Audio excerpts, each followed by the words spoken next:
So I am starting a vexillology sort of podcast channel thing, but you kind of need to see the things, like the pictures, because they kind of really do show well what the flag looks like. Right.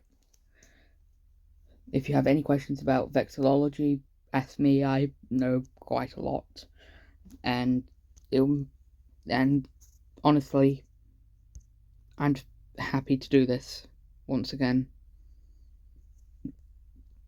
Right, anyway, let's get on. The Zimbabwe flag is made up of 7 horizontal stripes in the order of green, yellow, red, black, red, yellow, green. Okay.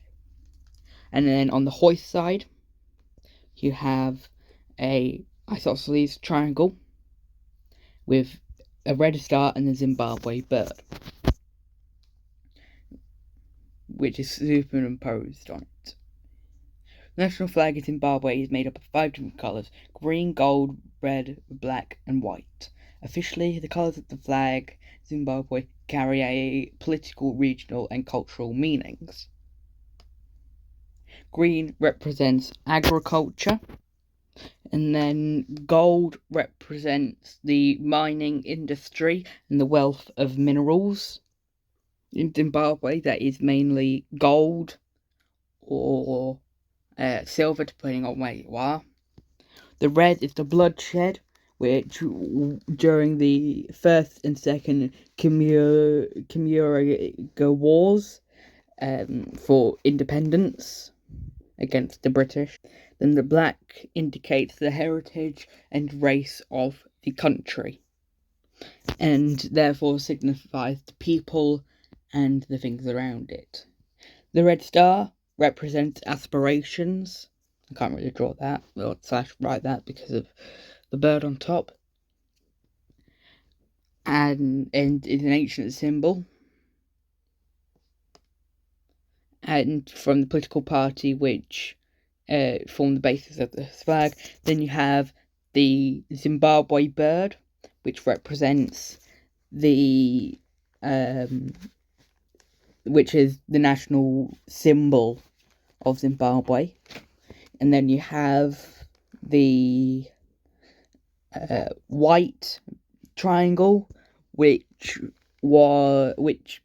represents peace for the future.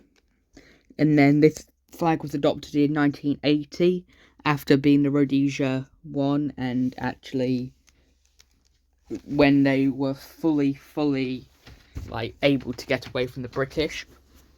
And now moving on to the coat of arms, which isn't technically part of vexillology, but it just makes it easier to understand the country a little bit more.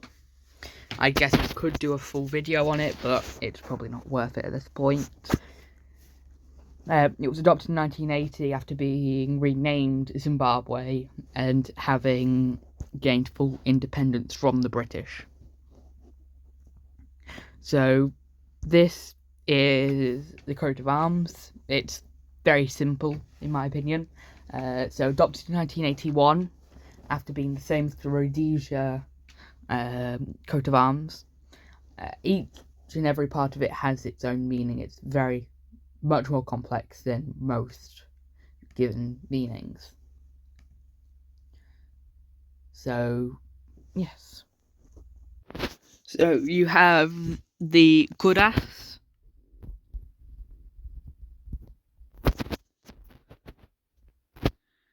which kind of points at the tail of this antelope. Right there. So that represents the trinity of the different metal groups in the country. And then as you go up, you have the green shield, which represents the fertility of the country's soil. And then you have the hoe and AK rifle from the past conflicts to now modern day peace, which they want to strive in the future. For the rest of these, I probably actually won't be able to write them down, but at least you got some of them on there. The Great Zimbabwe bird is the national symbol and national identity, which shows actually a lot of what it stands for as well. I didn't say this in the last one because I forgot to say it, but the gold bird is actually meant to signify is apparently, although not officially confirmed, to be the African fish eagle. But that will actually never be. The grass and plants down at the bottom and the earth mound, that represents the plants from which food and clothing is obtained. So the motto, unity, freedom and work, actually means the need to maintain the desire for national unity and will work for the preservation of freedom. So I'm having to read this off a thing. The wreath of gold and green at the top, I'll draw all that because it's not too obvious. It is the mining and agricultural enterprise on which protects our national economy, said by some natives. No, not natives. Said by some civilians whenever asked about it. The star is an ancient symbol of hope for the future.